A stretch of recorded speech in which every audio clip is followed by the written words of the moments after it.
Bonjour tout le monde! Alors aujourd'hui, je vais vous montrer comment créer des images dans Canva et ensuite les importer dans Notebook pour créer de super beaux documents. Avant d'aller dans Canva, je dois vous parler de l'affichage dans Notebook. Ça, c'est un sujet que j'aborde régulièrement pendant les tutoriels. C'est que l'affichage que vous allez utiliser dans Notebook peut différer d'une personne à l'autre parce qu'on n'a pas nécessairement des écrans de la même grandeur. Par exemple, moi, quand je veux pouvoir profiter complètement de mon écran, vous voyez, il n'y a pas de grille autour, je me mets à 150. Alors que si je veux faire une activité que je sais que je veux importer dans mon Lumio, je me mets à 100. Mais voyez-vous, en classe, je ne me mets pas à 100 parce que sinon, regardez tout le gris qu'il y a autour. Tu sais, mes élèves ne peuvent pas profiter du maximum de l'écran. Et là, vous voyez une petite barre bleue ici. C'est que j'ai découvert quelque chose de super intéressant dans Affichage, c'est la bordure en pleine page. Donc, quand je suis en mode de, disons, création d'une activité pour Lumio, je me mets plein écran 4 par 3 parce que 4 par 3, c'est ce qu'il y a de plus, disons, carré parce que sur le web, l'affichage est carré.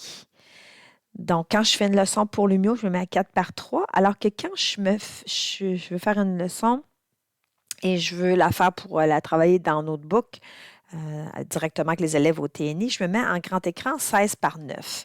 Et là, ça me met une ligne bleue jusqu'où je peux mettre des éléments ou mettre des trucs à cliquer.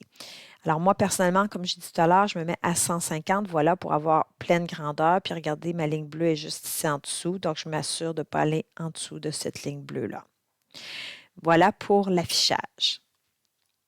Dans Canva, bien sûr, on peut créer des trucs avec des modèles déjà tout faits. Moi, personnellement, j'aime bien partir de zéro. Donc, je clique en haut ici à droite sur Dimension personnalisée et je me mets en pouces. Et disons, si je veux créer des arrière-plans pour mes documents, je sais que si ce sont des arrière-plans, disons pour des leçons sur le TNI, je vais mettre 16 pouces par 9 pouces et je vais faire créer un nouveau design. Donc, je vais vraiment partir d'une page blanche. Et là, après ça, dans Canva, je vais cliquer ici sur éléments, puis je vais écrire le thème que j'ai le goût de faire. Vous voyez, ce matin, j'ai travaillé sur Pâques, donc j'aurais pu écrire Pâques. Et là, regardez, donc, si je trouve un thème qui m'intéresse, je le prends tout simplement et je le glisse comme ça pour remplir ma page. C'est aussi simple que ça. Et là, je peux ajouter, je peux en faire plus qu'une page à la fois. Donc, j'ai juste à descendre le curseur ici et aller voir d'autres modèles que j'aime bien. Donc, celui-là, je le mets bien aussi. Puis, je ne suis pas obligée de le mettre au centre, hein. Je peux le décentrer un petit peu comme ça et tout simplement étirer la forme comme ceci. Aussi, une petite option qui est intéressante dans Canva, c'est que je peux prendre l'image. Je peux garder les couleurs vives comme ça, mais on va dire, si je veux aller écrire du texte dessus, je peux très bien aller ici, mettre l'image en transparence comme ceci. D'ailleurs, cette option-là de transparence, elle est aussi disponible dans Notebook. Et là, donc, je peux ajouter des pages comme ça à ma guise. Je peux mettre des arrière-plans qui sont déjà, on va dire, déjà toutes bâties comme ceci. Mais si vous sentez l'âme créative, vous pouvez vous en faire vous-même. Tiens, je pourrais mettre ça ici dans le bas de la page, tirer tout simplement l'image et là, aller mettre une couleur, soit une couleur complète en arrière-plan comme ceci. Je pourrais même ajouter, tiens, des petites oreilles de lapin pour faire croire qu'il y a un lapin. Je vais tout simplement cliquer sur l'image, tourner l'image comme ceci, comme s'il y avait un lapin sur le côté qui voulait regarder. Donc, c'est vraiment, on peut bâtir même nos arrière-plans tout simplement en allant dans les éléments. Mais il y a aussi, bon, des arrière-plans déjà aussi tout faits comme ceci, qui sont, encore une fois, on peut chercher par thème. Mais ce matin, quand j'ai cherché dans Pâques, c'est ça, c'est plutôt des thèmes, genre, bon, il y a les paysages, il y a des motifs, on descend, il y a des dégradés, il y a des abstraits, il y a des trucs alimentaires, des textures. Donc, on peut aller chercher comme ça un arrière-plan. Et dès qu'on clique dessus, vu que c'est un arrière-plan, il va complètement remplir l'arrière-plan au complet. Si vous cherchez plutôt à ajouter des éléments, c'est vraiment dans les éléments qu'on peut aller, tiens, ajouter comme ça des éléments. Donc, je voudrais mettre des œufs de Pâques ici. Donc, je peux aller me choisir des éléments ici à côté et les emmener dans mon image. Bon. Une fois que vous êtes créé comme ça des images pour mettre en arrière-plan, vous allez pouvoir aller les télécharger. Et là, il va s'offrir deux options à vous. Alors, ici, en haut à droite, on va cliquer sur « Partager ». La première, ça va être de les télécharger en tant qu'image.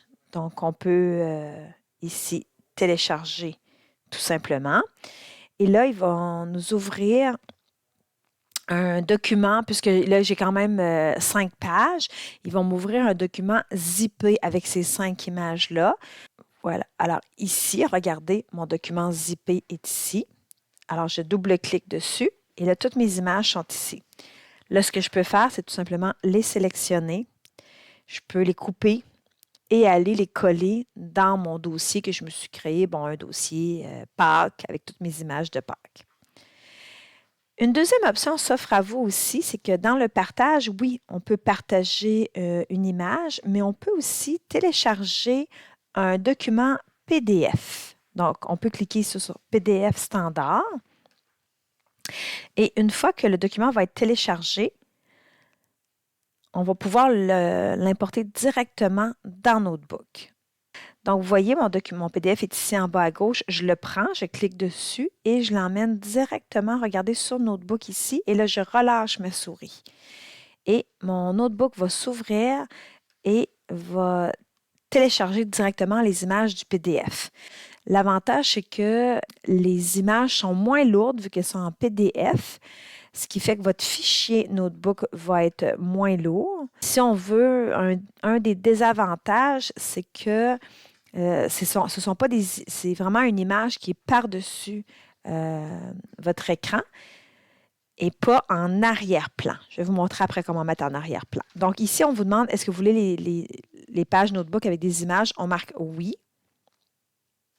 Donc, une fois que votre PDF est importé dans Notebook, ce sont vraiment des images qui sont ici sur vos tuiles. Vous voyez d'ailleurs, sont verrouillées. Moi, si je la déverrouille, regardez, je peux la bouger vraiment. C'est vraiment une image qui a été tout simplement mise en arrière-plan. L'avantage d'un PDF, c'est vraiment que votre document va être moins lourd. Mais si vous désirez vraiment mettre une image en arrière-plan, donc je me suis mis une page vierge, je vais maintenant aller vous montrer comment faire pour mettre une image vraiment en arrière-plan. Donc, on clique ici sur l'onglet « Effet de remplissage » et on choisit « Remplissage de l'image ». Et en cliquant sur « Parcourir », on va aller voir dans notre dossier et on va aller sélectionner une de nos images.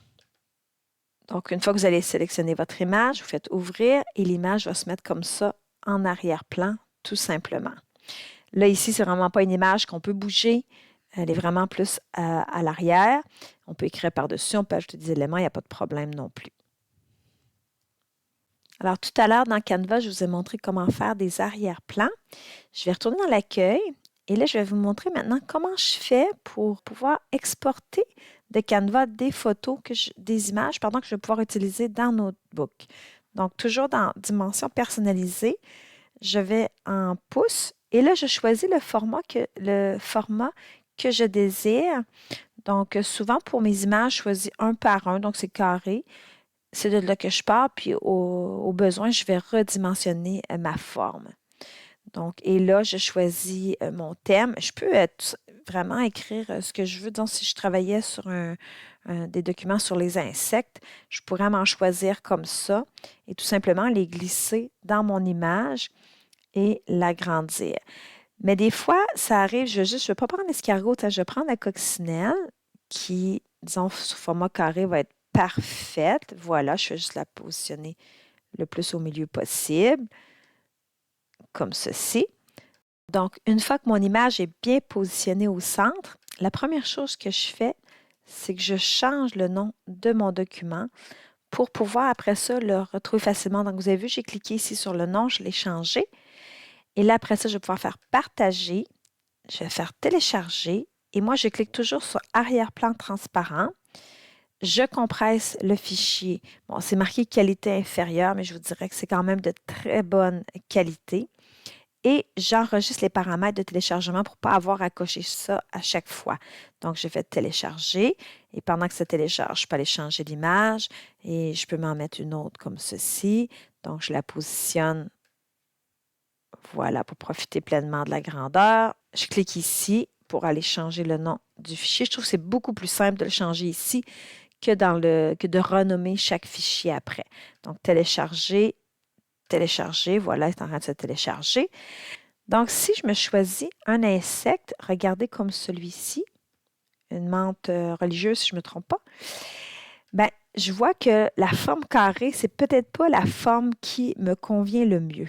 Donc, ce que je vais faire, c'est que je vais aller redimensionner tout simplement ma forme. Donc, 1 de largeur, c'est parfait, mais 0,5 de hauteur, ça va être encore mieux. Donc, je fais tout simplement, je pourrais faire copier, redimensionner ou tout simplement redimensionner. Voilà. Et là, je reprends mon insecte et voilà, je le repositionne. Et là, je vois, bon, que je pourrais un peu l'enlever sur ce côté-ci. Je pourrais encore aller redimensionner la largeur, peut-être 0,7. Oups, 0,7 par 0,5. Redimensionner. En tout cas, on peut faire comme ceci jusqu'à ce qu'on trouve la dimension parfaite pour notre image. On le télécharge. Fait qu'on peut se bâtir comme ça facilement des dossiers avec les images qu'on désire utiliser. Ensuite, une fois dans Notebook, je vais aller faire insérer une image et là, je vais aller choisir tout simplement une image que j'avais déjà téléchargée pour le thème de Pâques. Tiens, un œuf comme ceci. Je fais ouvrir et voilà. Après ça, je peux placer mon image où je veux.